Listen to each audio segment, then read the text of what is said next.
Jean-Vincent Placé, le toujours président du groupe écologiste au Sénat et l'invité de Preuve par 3. Bonsoir, je dis toujours, vous l'êtes que depuis quelques mois, mais vous n'êtes pas devenu depuis janvier ministre. Non. Voilà, une ambition contrariée, vous en parlerez tout à l'heure. Avec Perrine Tarnaud, c'est pour tout à l'heure, pour la dernière partie de cette émission, avec Perrine de Public Sénat. Avant elle, Suzette Bloch de l'agence France Presse, notre partenaire, vous interrogera sur l'enjeu des législatives pour les écologistes. Les téléspectateurs, notez-le, peuvent intervenir durant cette émission. Ils peuvent poser leurs questions à travers l'application TV Check d'Orange. D'abord, Jean-Vincent Placé, votre réaction à l'examen par la Cour de cassation de la validité des condamnations, dont celle de Total, pour la marée noire de l'Erika, je rappelle, c'était en 1999, 400 km de côtes souillées, 150 000 oiseaux mazoutés. La décision sera rendue le 25 septembre, mais l'avocat général recommande bien l'annulation de ces condamnations pour vice de forme, vice de procédure. Écoutez, je trouve ça scandaleux, concernant, catastrophique pour la cause écologique. Déjà, 13 ans après, on se retrouve dans une telle situation où en cassation, on dit qu'il faut annuler la procédure alors qu'on voit les dégâts terribles qui ont été faits sur ces côtes, sur le plan évidemment écologique, mais aussi économique et social, et qu'on annulerait tout ainsi parce qu'il y aurait des incompatibilités ou des contradictions entre les différentes conventions internationales. Non-respect du droit maritime. Oui, non mais on peut toujours tout regarder à la loupe, de façon y compris méticuleuse, et je ne remets pas en cause particulièrement le travail des juristes en la matière. Mais tout de même, les temps ont changé. Il faut aussi tenir compte des réalités. Là, ça devient vraiment, mais je suis accablé, et j'espère quand même, parce que la décision n'a lieu qu'à l'automne, vous l'avez indiqué, qu'il pourra y avoir une prise en compte aujourd'hui de la dimension, sinon politique, du moins de l'urgence écologique sur cette question-là. Pour vous, c'est donc une lecture révoltante et abstraite du droit. Vous savez, quand, je n'ai pas d'exemple en tête, mais quand on voit quelque chose de totalement aberrant, une des règles anciennes, parce que je crois que cette fameuse convention internationale a été faite en 82, mise en place en réalité en 96, peut-être même d'ailleurs avant la question écologique de façon aussi affirmée au niveau planétaire. Eh bien, il faut tenir compte des réalités.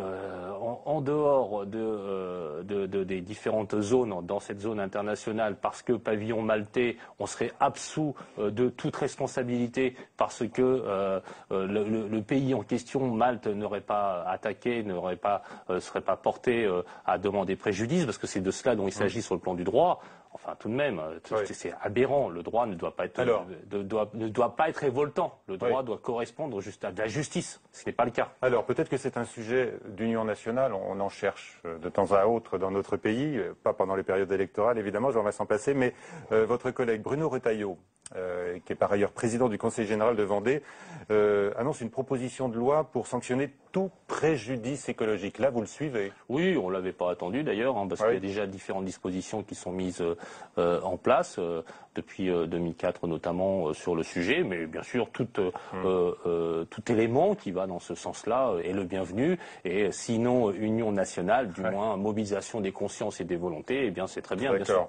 Vous n'avez pas mis en cause, vous l'avez dit il y a un instant, l'avocat général. Vous ne remettez pas en cause le magistrat, mais je me souviens pendant la campagne présidentielle, Eva Joly, elle avait dénoncé une complicité entre l'État et Total. Alors là, elle parlait, je ne pense pas, de l'avocat général en l'occurrence, mais en revanche, dans toute la période qui a eu lieu avant la cassation et au moment de l'appel, on a eu quand même, et les collectivités locales qui avaient attaqué en particulier la région Pays de la Loire, le département de la Vendée, de même avaient eu des interrogations très très fortes dans le cadre de la volonté d'obtenir un compromis, notamment avec Total et des services, disons-le, du ministère des Finances. Donc moi je n'incrimine personne, mais il y avait quand même de grandes interrogations quant à savoir si on voulait faire prévaloir la justice ou si on voulait protéger une entreprise nationale qui bien évidemment est importante. Allez, parlons du gouvernement héros 1, avec deux écologistes, donc Cécile Duflot et Pascal Canfin. Est-ce que vous êtes totalement heureux? Mais en plus, je sais qu'en ce moment je me fais taquiner là-dessus, mais moi je suis très à l'aise parce que j'affiche tout à la fois des ambitions, parce que j'assume les ambitions.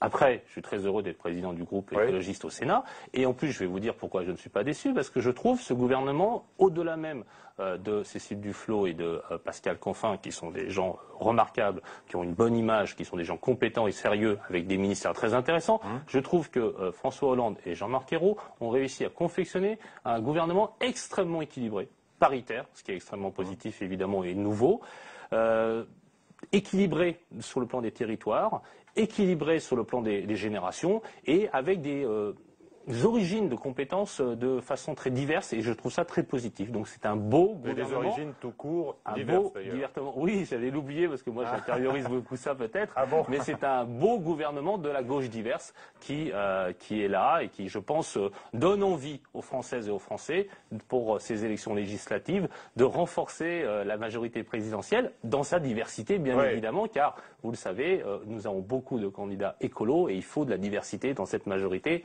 présidentielle. Dans cette majorité à laquelle vous appartenez, de par votre présence à ce gouvernement. On en parlera dans un instant avec Suzette qui est avec nous. Est-ce que l'écologie sera bien défendue et représentée par Nicole Bricq, avec qui vous avez eu le temps de faire connaissance au Sénat? Oui. Il y a deux sujets. Donc déjà, le sujet du périmètre du ministère de l'écologie. Nous étions, et je l'avais dit avant la formation du gouvernement, très attentifs au périmètre. À la force du ministère de l'écologie. Je l'avais dit, c'était fâcheux, ce serait fâcheux que après le gouvernement où on avait prévu que M. Juppé, puis M. Borloo, puis Mme Kosciusko-Morizet, c'est un gouvernement où il y a un grand ministère de l'écologie, même si le fait institutionnel ne suffit pas pour faire une bonne politique écologique comme l'ont démontré la droite. Eh bien, c'était important, y compris le débat qui suscite évidemment aussi controverse par rapport aux écologistes sur le périmètre incluant l'énergie, eh bien, nous sommes satisfaits que le ministère de l'écologie ait de la cohésion et de la puissance. Et s'occupera donc également de l'énergie. Et sur le sujet de Mme Bricq, pour répondre également complètement à votre question, moi je la connaissais déjà en tant qu'élue régionale francilien, parce qu'elle est des Seine-et-Marne, et j'ai découverte à la commission des finances, vraiment de très grande qualité, femme de dossier, de compétences économiques, fiscales. Et je pense c'est l'engagement écologique, son engagement. J'allais y arriver, Monsieur Groscor. C'est-à-dire que sur les gaz de schiste, par exemple, elle a porté le combat auprès de nos élus écologistes de Seine-et-Marne, en particulier Madame Lipietz, qui est la suivante de liste sur la liste sénatoriale. La remplacer au Sénat. Et Madame Bricq, tout à la fois pour moi une femme compétente, intéressée aux questions écologiques, et en plus, comme c'est une spécialiste des questions fiscales, j'y vois un énorme intérêt, notamment par rapport à la mise en place de la taxe carbone, la fameuse contribution énergie-climat, et de l'ensemble des mesures fiscales qui peuvent être fortes dans le domaine, parce que c'est important tout à la fois la régulation et la fiscalité dans le domaine de la régulation écologique. C'est bien de se souvenir que Nicole Bricq a mené le combat contre les gaz de schiste, mais vous ne parlez pas du nucléaire. On ne la connaît pas anti-nucléaire. Non. Et ça vous gêne ou pas? Est-ce que ça vous gêne ou pas? Ça ne vous a pas échappé que le président de la République a été élu.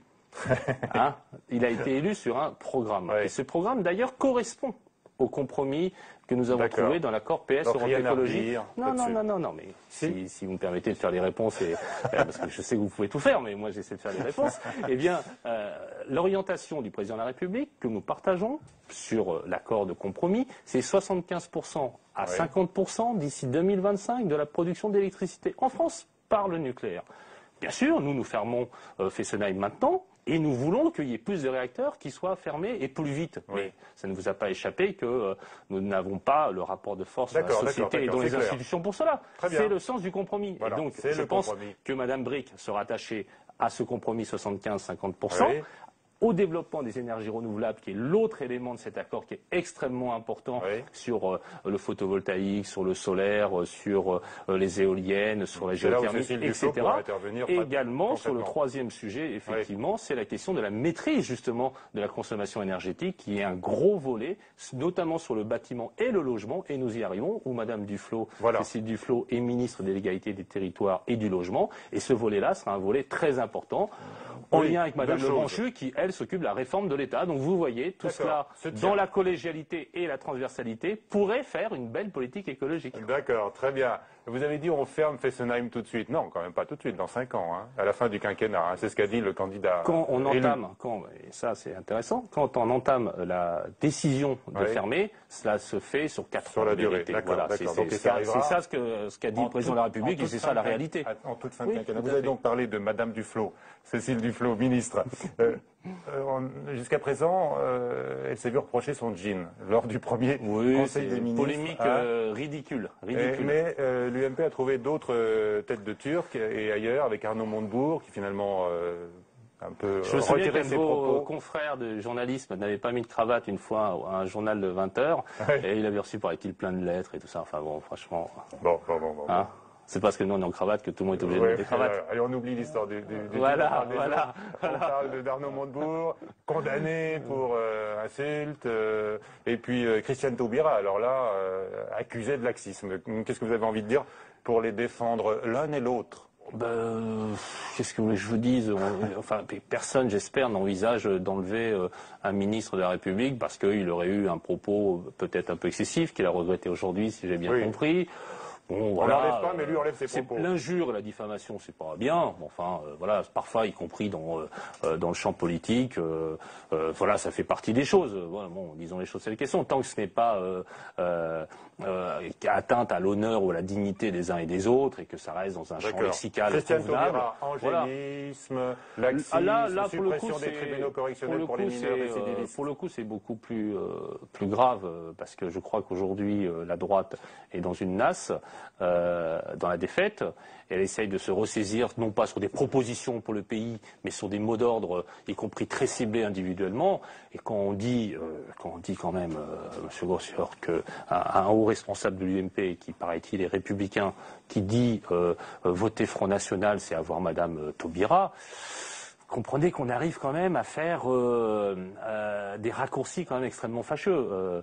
Les propositions qui sont faites sur la suppression du tribunal correctionnel pour les mineurs délinquants, c'est dans les propositions du président de la République. Bon, donc c'est pas Madame Taubira particulièrement, c'est Monsieur Hollande, c'est le chef du gouvernement également, donc il faut interpeller. Donc c'est un débat politique. D'ailleurs, on est pour, on est contre. Bon, voilà, il faut mettre tout sur la table. Ensuite, inventer des fausses déclaration sur le fait qu'elle aurait été contente qu'on brûle les drapeaux tricolores, je ne sais quoi. Enfin, où en sommes-nous?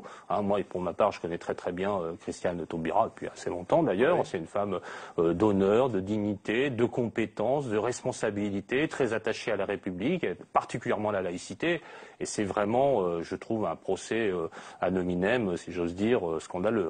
Alors, votez PS et vous aurez le Front National et Taubira. C'est une phrase de Jean-François Copé qui est engagé aujourd'hui dans une guerre des chefs avec François Fillon. Oui. Comme quoi les bisbilles ne sont pas réservés aux écologistes. Mais il n'y a pas de bisbilles particulièrement chez les écologistes. Oui, voilà.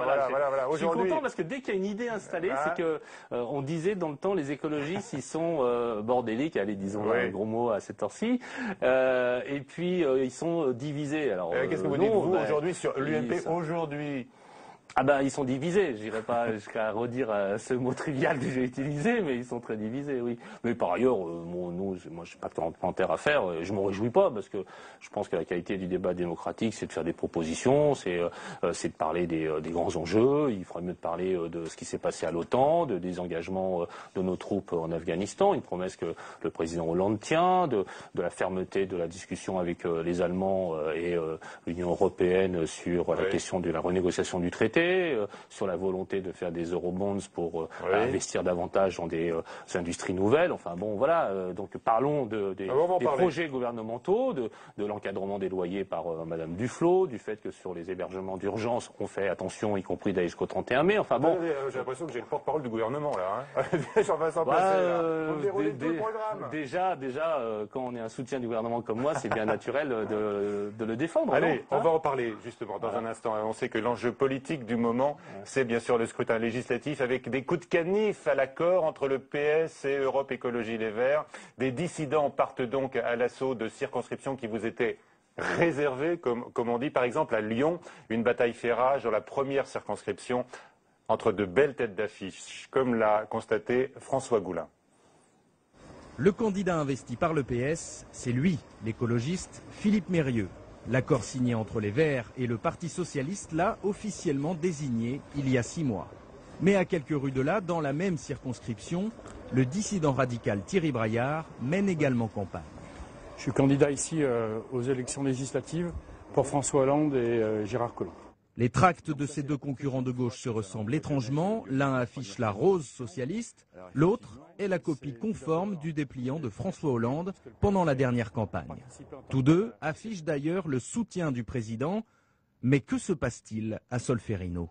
Le Parti socialiste me fait savoir, par l'intermédiaire de Christophe Borgel, que je suis le candidat officiel du Parti socialiste. Ça ne m'empêche pas de me retrouver sur les marchés avec des gens qui distribuent pour mon concurrent du premier tour avec les drapeaux du Parti socialiste. Et c'est vrai que c'est compliqué au quotidien. Thierry Braillard, lui, se sent légitime. Pour preuve, il s'est installé dans les anciens locaux du PS. Alors, monsieur Braillard, êtes-vous un dissident ? Absolument pas. J'ai été investi à l'unanimité par les instances nationales de mon parti, le Parti radical de gauche. Je pense en tout cas avoir toute légitimité à mener campagne dans cette circonscription, avec notamment le soutien de Gérard Collomb, qui n'est pas à Lyon un mince soutien. Les candidats socialistes qui se présentent malgré l'accord avec les Verts sont normalement exclus du parti. Le maire de Lyon se moque de ces menaces. Il considère depuis des mois que cet accord électoral est une aberration. Le candidat qu'on nous imposait était quelqu'un qui, à la région, vote contre tous les dossiers importants pour l'agglomération lyonnaise. Dossiers économiques, dossiers culturels. Donc évidemment, pour le maire de Lyon, ce n'est pas possible de soutenir de telles candidatures. Au siège du PS à Paris, on assure qu'il n'y a qu'un candidat et que Thierry Braillard usurpe le soutien du président Hollande. C'est dans ce joyeux bazar que les électeurs devront faire leur choix. Voilà, joyeux bazar. On ne va pas reprendre le mot que vous avez déjà utilisé tout à l'heure. Bordélique. Bordélique. Suzette Bloch de l'agence France Presse, notre partenaire, est avec nous. Bonsoir Suzette. Bonsoir. Vos questions. Monsieur Placé, alors, que répondez-vous à Monsieur Collomb? C'est un de vos collègues au sein de la majorité au Sénat. Je ne réponds rien à Monsieur Collomb. Je dis juste aux électrices et aux électeurs de la première circonscription du Rhône, donc à Lyon, qu'il y a un candidat, un seul, qui est soutenu par le Parti socialiste et par Europe Écologie Les Verts, qui est le candidat du Rassemblement de la gauche et des écologistes, et qui est soutenu par François Hollande. Voilà, par François Hollande et par. Non, mais chacun fait ce qu'il veut. Il y aura peut-être des procédures et des choses comme ça. Moi, je parle du candidat qui s'appelle Philippe Mérieux, qui est vice-président de la région Rhône-Alpes, qui est un homme formidable, qui est professeur d'université, un grand spécialiste des questions d'éducation, des sciences de l'éducation populaire. Et voilà, très simplement, il faut à un moment, quand on voit effectivement, on en a parlé avec M. Grossior, quand on voit ce qui se passe à droite, les divisions, les dissensions individuelles, les luttes d'ambition, il ne faut pas donner cette image-là. Et donc, le candidat de la gauche et des écologistes dans cette circonscription, la première du Rhône, c'est Philippe Mérieux. Et j'invite tous nos spectateurs à voter pour lui le 10 juin prochain. Voilà. Mais il n'y a pas et le 17 aussi, parce qu'il sera au deuxième tour. Il n'y a pas que la première circonscription de Lyon. Il y a aussi bien d'autres circonscriptions, près d'une quinzaine. Est-ce que vous ne pensez pas que trop de dissidents tuent l'accord que vous avez passé avec Martine Aubry? Non, parce que, vous savez, il y a toujours ce qu'on appelle des dissidents, mais qui sont des candidats, qui par ailleurs ont bien le droit peut-être de se dire qu'ils pourraient être candidats de façon autonome. Moi, je vois notamment que face à Madame Royal, il y a le premier secrétaire fédéral de Charente-Maritime du Parti socialiste qui est candidat. Mais ça, je ne sais pas pourquoi, on en parle moins, contre différents responsables du Parti socialiste. Olivier Ferrand, qui n'est pas n'importe qui, dans la 8e des Bouches-du-Rhône, il y a un maire local du Parti socialiste. Eh bien, il y a des élus locaux dans les circonscriptions concernées qui ne sont pas satisfaits des arbitrages. Moi, je peux le comprendre. Je me souviens, en 2007, j'avais été dans un accord, puis cet accord ne s'était pas passé. Voilà, et puis j'avais tiré les leçons en ayant une certaine forme de discipline. Alors, discipline, ça ne veut pas dire l'obéissance stupide et aveugle. Ça veut dire aussi qu'on pense que l'intérêt général de la gauche et des écologistes, l'intérêt général, pour le coup, de la politique qu'on veut mener pour la France, parce qu'il nous faut une majorité parlementaire. Donc moi, j'en appelle à la responsabilité des uns et des autres, tout simplement. Il y a une chose que vous ne pourrez pas réparer, c'est le faible score, le mini-score de Eva Joly à la présidentielle. Mais moi, je le dis d'ailleurs à l'ensemble des observateurs, des journalistes, des citoyens, tout simplement. Il y a une omnibulation en France sur l'élection présidentielle. Ah oui, vous êtes présenté, comme son nom l'indique, l'élection présidentielle, elle est faite pour élire un président. Il est élu, ce président, et j'en suis très content. J'ai voté pour lui au 2e tour. Maintenant, il faut passer à autre chose. Vous voulez que nous soyons comme sous Nicolas Sarkozy, où le président, il est là, il désigne les gens qui vont être députés, ils sont le doigt sur le couture du pantalon. On a vu ce que ça donnait au Sénat. Ils ont tellement suivi aveuglément tout ce que racontait M. Sarkozy que même les grands électeurs, qui quand même ne sont pas forcément instinctivement de la gauche et les écologistes, eh bien, ont rejeté cette majorité. Eh bien, il nous faut une république, comme le dit d'ailleurs le président de la République, François Hollande, une république équilibrée, décentralisée et contractualisée. Voilà ce qu'il faut. Et c'est pour ça qu'au moment des élections législatives, moi je fais un appel très amical, mais quand même solennel aux électrices, aux électeurs qui ont voté utile autour de François Hollande, pour dire qu'il faut tout à la fois une majorité derrière François Hollande, mais une majorité plus équilibrée. Et c'est pour ça que j'invite tout le monde à voter écologiste, et par exemple pour Philippe Mérieux, donc dans cette belle circonscription de Lyon. Il y a la réalité donc de toutes ces dissidences. Votre ambition, c'est combien de députés ? Nous l'avons dit, nous voulons un groupe parlementaire et il me semble que légitimement nous pourrions être à hauteur de 18-20 députés. Mais ce qui est incroyable, je vais vous dire... 18-20 députés, auparavant vous parliez d'une trentaine. Vous avez revu vos chiffres à la baisse. Moi, j'ai jamais dit une trentaine, j'avais dit 22-23 et effectivement les dissidences vont peut-être nous coûter 3-4 sièges. Donc vous voyez, moi je vous dis les choses très, très réellement. Mais ce que je veux dire aussi, c'est que personne, y compris d'ailleurs pour le Front de gauche, on est quand même dans un pays où on serait surpris qu'il y ait 20 députés écologistes sur 577. On ferait même que sur le ratio sur 3%, ça nous donnerait 18 députés si on était à la proportionnelle. Nous, les premiers sondages qui sortent sur les législatives nous mettent déjà 4,5 à 5, et si c'était à la proportionnelle, ce serait 25-30. Et on a tous intériorisé la Ve République, qui fait qu'on trouve normal que le Parti Socialiste, ou d'ailleurs avant l'UMP, avec 27-28% des voix, vont avoir peut-être 50 à 60% des sièges. Mais qu'est-ce que c'est cette démocratie où il n'y aurait que des députés socialistes maintenant qui soutiendraient tout ce que dit François Hollande? Moi, je suis globalement dans ce que dit François Hollande, sinon je n'aurais pas voté pour lui. Mais je pense quand même que pendant 5 ans, quand on voit la crise, quand on voit les évolutions, quand on voit les nouvelles situations, eh bien, c'est important d'avoir des discussions de la majorité. Oui. On aura bien plus de discussions s'il n'y a pas que quand même le Parti Socialiste. Plus de discussions, mais Jean-Vincent Placé, vous avez appelé il y a un instant les électeurs qui vous écoutent à envoyer une majorité. J'espère. Il faut une majorité équilibrée, avez-vous dit, à l'Assemblée nationale. Ça veut dire que vous appelez les électeurs à ne pas envoyer une majorité absolue de députés socialistes ou pas? Moi, je ne suis pas en négatif et j'ai rien contre le Parti Socialiste. Vous voulez composer une majorité relative avec le PS, vous imposez au PS? Comme au Sénat, pour peser. Je vais vous donner un exemple. L'autre soir, j'étais dans une réunion amicale où il y avait une dizaine de personnes dont la très grande majorité avait voté pour François Hollande. Et moi, ils m'ont dit, on a voté pour François Hollande pour être utile et pour le faire gagner, mais aux élections législatives, on va revenir sur le vote écologiste. Et je crois que c'est très important. Par rapport à l'ensemble des enjeux dont on n'a pas assez parlé, le dérèglement climatique, les questions de pénurie des ressources naturelles, la question du pétrole, la question de l'énergie. Et je m'en suis tout à fait satisfait, mais ce n'est pas un problème des ministres, c'est un problème de la majorité parlementaire. Moi, je souhaite qu'on ait une république qui aille, si on veut le plus cher, vers 6e République, c'est pas encore à l'ordre du jour, mais où le Parlement retrouve son rôle. Tout à la fois d'ailleurs l'Assemblée nationale, comme le Sénat, qu'il y ait une forte décentralisation. Non, mais c'est votre objectif de me faire dire que je ne veux pas que les socialistes soient forts. Moi, je souhaite que les socialistes soient forts et que les écologistes soient forts, parce qu'il faut qu'il y ait un équilibre dans la majorité. Et quelque part aussi, je suis aussi attentif à ce que le Front de gauche, le Parti communiste français, également ait une réalité parlementaire. Alors là, il y a un autre raté quand même, puisqu'il y a eu le un autre, parce que moi, pour le moment, je n'en ai pas trouvé de raté. Je parle pour vous, pour les dissidences. Vous avez dit à propos des dissidents, il faudra peut-être prendre des dispositions, vous voulez dire des sanctions? Non, mais ça, le Parti Socialiste l'a fait. D'ailleurs, Martine Aubry et François Hollande, président de la République, ont dit que l'accord serait respecté. Pour ma part, je considère qu'il est respecté.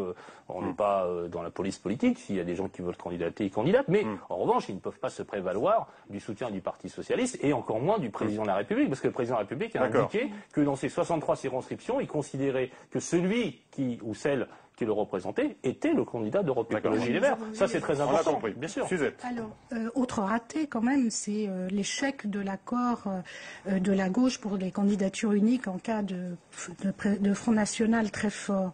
Alors, à qui la faute, à votre avis? À Jean-Luc Mélenchon? Il a été trop gourmand? Vous avez raison, là, pour le coup. Donc, là, c'est le premier accro. Là, je suis d'accord. C'est pas l'autre accro. Ça, c'est un... Non, mais c'est pas... On sourit, mais pour...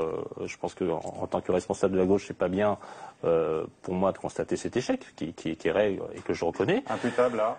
Je pense que nos amis, notamment du parti de gauche, ont été coincés dans leur stratégie tout à la fois d'être très véhéments, très révolutionnaires, très parfois même emphatiques, bon, et tout à la fois avoir le souci légitime d'avoir une représentation au niveau parlementaire, et avec le scrutin uninominal, il vaut mieux effectivement faire des accords.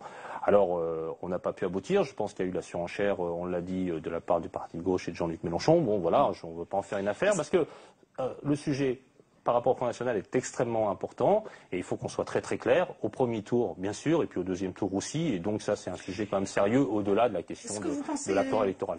Que le fait que Jean-Luc Mélenchon se soit présenté à Hénin-Beaumont n'a pas irrité fortement le PS Non, je crois pas qu'il y ait eu une volonté en plombant toute chance de son candidat. Je pense pas qu'il y ait eu une volonté de... Enfin, il faudrait plutôt interroger par socialiste, mais je pense pas qu'il y ait une volonté de rétorsion. Je crois que c'est pas du tout l'état d'esprit du moment. Mais c'est vrai que de monter comme ça le débat en disant il y a un risque Front National à Hénin-Beaumont, en vérité, il n'y a pas de risque Front National. François Hollande faisait 60% au deuxième tour. Il y a peut-être, c'était une circonscription socialiste d'ailleurs en réalité. Et nous-mêmes, nous avions proposé à Jean-Luc Mélenchon d'aller plutôt dans un vrai risque Front National, dans une circonscription d'ailleurs qui est dans l'accord à Europe Écologie Les Verts, notamment à Gardanne. On avait proposé cette ancienne circonscription communiste à Jean-Luc Mélenchon. Il a préféré aller à Hénin-Beaumont. Bon, on verra les résultats. Mais quelque part, je trouve que le côté publicitaire, marketing de la démarche, même si évidemment il faut combattre sur le fond toutes les thèses extrémistes du Front National, fait que Mme Le Pen est encore plus mise en avant dans ce débat-là. Et très sincèrement, je ne me réjouis pas qu'encore pendant 3 semaines, on voit autant Mme Le Pen défendre ces thèses toujours d'exclusion et de division du pays. Après les législatives, y aura-t-il plus d'écolos au gouvernement? Au sort, il faudrait poser la question. Raison-vous. Mais je vois qu'on s'intéresse beaucoup à cette question. Mais il faudrait poser la question au président de la République et au Premier ministre. Moi, je vais vous dire, et je l'ai dit à M. Grossior, c'est un gouvernement très équilibré. Alors, soit le front de gauche, et ça c'est plus politique, rentre dans ce gouvernement, ce que moi je souhaite, parce que j'ai toujours été attaché tout à la fois à la cohérence et à une volonté commune, mais à la diversité. Et à la diversité, je veux dire, parce que ce n'est pas un mais. Et ça, ça me paraît bien plus important que tout autre remaniement, en sachant qu'en plus, je vais être très franc avec vous, je pense qu'il vaut mieux pas trop remanier, parce que les ministres qui commencent à travailler, ça n'aurait pas beaucoup de sens au bout d'un mois de changer à tout bout de champ les équipements. Et dites-moi, que va devenir Eva Joly? Elle souhaitait un haut commissariat, qu'en est-il? Où en est-on? C'est le même débat que pour le gouvernement. Cécile Duflot à l'égalité des territoires et au logement, je crois qu'elle connaît très très bien ces sujets, elle est très capable. Pascal Canfin, c'est quelqu'un qui connaît très bien les questions de régulation financière, économique, et pour le coup, en matière de développement, ça me paraît important, y compris en termes de rupture par rapport à ce qui se faisait avant Coopération et avant France-Afrique. Ah oui, déjà un changement sémantique. Coopération, ça fait trop France-Afrique. Oui, bien sûr. Je crois que c'est une volonté du président de la République de changer la dénomination de ce portefeuille ministériel. Et Eva Joly, on le sait, a des grandes compétences en matière de lutte contre les paradis fiscaux, de lutte contre la corruption, sur l'éthique financière. Et donc, bien sûr, elle met à disposition du gouvernement et du chef de l'État ces grandes compétences. Et j'espère que cela aura un écho assez rapidement, parce que je pense que sur ces dossiers-là, il y a une forte urgence. Merci beaucoup, Suzette, d'avoir été avec nous ce soir. Vous avez parlé tout à l'heure de l'importance des eurobonds, qu'il faudrait lancer en Europe, et c'est ce que tente de faire François Hollande, mais Angela Merkel lui répond ça n'a aucun sens de tout ramener aux eurobonds. Comment est-ce que vous jugez là, le nouveau bras de fer ou le nouveau rapport de force franco-allemand? C'est une négociation qui se fait sur des positions, vous l'indiquez, différentes. Sans caricaturer, on pourrait dire de droite et de gauche. Une très tournée quand même, peut-être même plus loin encore que la rigueur vers une certaine forme d'austérité. On a le président de la République qui a développé ses analyses pendant la campagne électorale, qui tient ses engagements. Le moteur franco-allemand, là. Eh bien, le moteur franco-allemand, il a des ratés. Attendez, le moteur franco-allemand, ce n'est pas comme sur le quinquennat précédent où le président de la République française courait après Madame Merkel. Le moteur franco-allemand, c'est d'ailleurs, comme je l'espère dans la majorité future, des vraies discussions. Pas forcément les mêmes positions de départ, des compromis. Et là, on voit aussi, y compris des rapports de force qui évoluent. Moi, j'ai vu et écouté le chancelier autrichien qui a pas changé d'avis, mais qui a évolué en renforçant la position du chef d'État français. C'est positif. Avec les Italiens, avec les Espagnols, on voit qu'il y a là un mouvement sur le fond qui fait que le rapport de force est en train de s'inverser de façon positive pour la relance sur des investissements qui, y compris, seront très écolos. C'est le transport collectif, ce sont les énergies renouvelables, ce sont les bâtiments écolos. Oui, et c'est très important pour les écologistes. La construction de nouvelles autoroutes, il y en a déjà beaucoup dans le sud de l'Europe. C'est un enjeu. Et aussi bien l'Europe plus intégrée et plus écologique, vous comprenez qu'on est donc à soutenir ce gouvernement. Allez, il y a un mot que vous avez utilisé tout à l'heure, Jean-Vincent Placé, c'est l'ambition. Vous la revendiquez collectivement, bien sûr, mais également personnellement. Perrine Tarnaud arrive juste après ce retour sur l'épisode de la formation du gouvernement qui vous a amené, chose rare en politique, à faire un mea culpa, être ambitieux, c'est bien, mais parfois il ne faut pas trop l'afficher. Tam Tranui. Il a suivi François Hollande comme son ombre, mais ça n'a pas suffi. Le voilà dans le champ de tous les objectifs le soir du 6 mai, aux côtés de l'état-major socialiste. Même stratégie dans les jours qui ont précédé et suivi la victoire de François Hollande. Jean-Vincent Placé s'y voyait déjà. Nous voulons apporter tout à la fois de l'appui, tout à la fois de la diversité. L'apport des écologistes dans un gouvernement aux côtés de François Hollande, c'est évidemment plus d'écologie, plus vite et plus loin, si j'ose dire. L'omniprésent Jean-Vincent Placé a donc clamé haut et fort ses espoirs ministériels et sa disponibilité. Ses ambitions s'inscrivaient dans le sillage de l'accord entre les écologistes et le PS. Pour Dominique Voynet, il faut dire que les voix écologistes ont compté. Une victoire présidentielle bien réelle, mais en même temps qui n'est pas si large qu'on l'avait imaginé, avec un résultat des écologistes qui leur permet finalement de peser. Mais la surmédiatisation des ambitions, ce n'est jamais bon. Résultat, le 16 mai, les espoirs du sénateur écologiste ont été sévèrement douchés. Pas de Jean-Vincent Placé sur la photo de famille finale. Les écologistes ont dû se contenter de 2 postes. Et à la gauche de la gauche, cela conforte certains dans leur stratégie. Je crois que les écologistes ont joué un rôle très important de défricheur quand ils étaient une force autonome qui allait sur ses couleurs, qui portait très fort sa singularité. Et c'est comme ça que leur voix a porté très loin. Elle a moins porté quand ils ont préféré en rabattre un peu pour limer les aspérités et se rendre plus compatible avec un accord avec le Parti socialiste. Et même si accord il y a, beaucoup d'écologistes se passent bien de voir Jean-Vincent Placé au gouvernement. Vilipendé par Daniel Cohn-Bendit, jugé grotesque par José Bové, le sénateur a lui-même fini par admettre sa faute. Pourquoi voulez-vous devenir ministre? Non mais je vais vous dire, je suis très content que vous m'ayez invité parce que je vais vous dire le ras-le-bol absolu que j'ai de cette question. D'accord, voilà. Très bien. Y compris, je vais vous dire aussi, on peut faire un petit peu de mea culpa. Bref, si la chasse aux Marocains de Jean-Vincent Placé avait été fructueuse, ça aurait fait grincer bien des dents dans son camp. Mais cela aurait pu en arranger d'autres. J'aurais bien aimé que M. Placé soit ministre pour une seule raison, c'est qu'il aurait libéré une place de sénateur pour un camarade du Front de gauche en Essonne.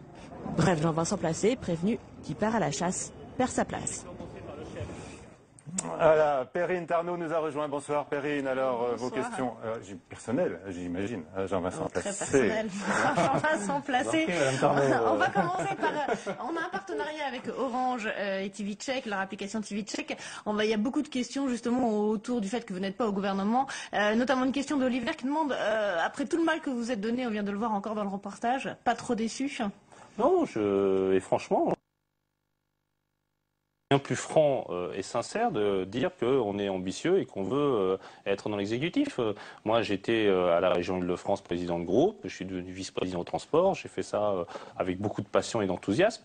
Quelque part, et c'est ce qui nous différencie d'une part de certains partis politiques, moi je ne suis pas révolutionnaire, je suis réformiste, et également cela nous différencie de ceux qui sont dans les syndicats ou qui sont dans les associations qui ont choisi un autre mode d'engagement et d'utilité pour la société. Eh bien, moi, je souhaite exercer les responsabilités pour changer les choses, pour faire des propositions de politique publique. Après, que dans le monde français particulièrement, on soit assez, je dis pas hypocrite, mais soucieux vraiment de dire que, voilà, moi c'est évidemment l'engagement de fond, les idées, l'intérêt général, bien sûr, bien sûr, bien sûr. Et je pense que je suis capable d'exercer les responsabilités, tout simplement. Après, c'est à l'appréciation du président de la République, du chef du gouvernement, et donc je ne suis pas déçu parce que les choses sont très bien comme cela. Et en plus, je vais vous dire, je pense que avec la qualité de ce gouvernement, eh bien, il n'y a pas du tout d'amertume ou de déception à avoir pour quelqu'un comme moi, parce que je trouve que les gens qui y sont vraiment très bien. Est-ce que vous comprenez l'amertume au sein du groupe socialiste au Sénat? Parce qu'eux, ils voulaient être plus nombreux aussi. Hein. Oui, Thierry Repentin qui nous a déclaré il y a 2 jours que le Sénat n'avait pas assez de représentants au sein du gouvernement, puisqu'il n'y a que Nicole Bricq. Hein, oui, mais ça, je l'ai dit, je pense que là, le gouvernement est équilibré. Il y a la question du front de gauche.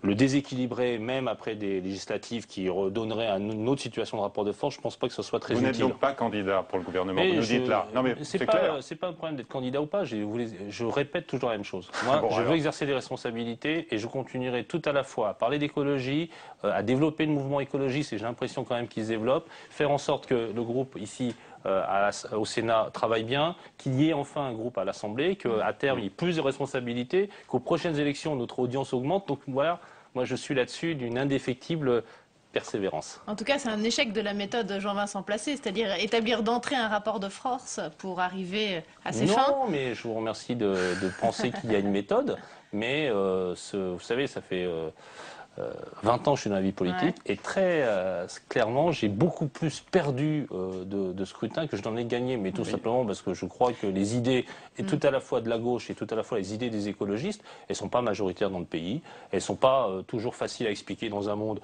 où l'individualisme est de plus en plus fort, où le côté consumériste aussi, il y a aujourd'hui une difficulté à apprécier l'engagement politique, l'engagement collectif, à faire des choses pour les autres, et je considère qu'effectivement, lorsqu'on parle de faire des efforts, qu'on parle de payer des impôts, qu'on parle de réguler, c'est pas forcément des propositions qui sont majoritaires D'où naturellement. la nécessité de s'imposer continuellement pour faire avancer ces idées. Je pense que y compris d'avoir une certaine audience médiatique, ça aide effectivement à parler d'écologie davantage encore. Oui. Mais vous assumez ce côté vraiment axé sur le rapport de force dans vos relations avec les autres, notamment dans le domaine politique, évidemment. Non, mais en revanche, la réalité, c'est pas seulement sur le rapport de force, mais la réalité, elle est de ce qu'on pèse dans la société, tout simplement. C'est-à-dire que moi, je vois nos amis socialistes, ils sont de gauche, donc je préfère évidemment travailler, et d'ailleurs je ne travaille qu'avec la gauche dans notre pays, heureusement.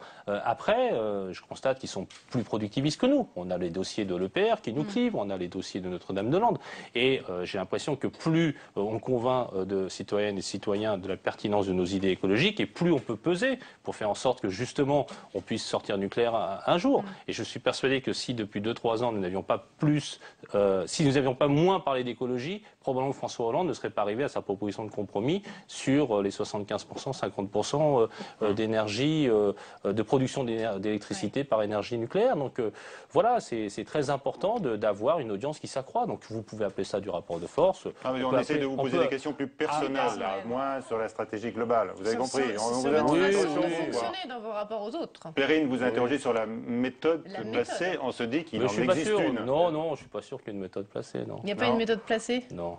Non. Non, ou alors vous en savez plus que moi. En tout cas, vous détonnez un peu dans le milieu écologiste.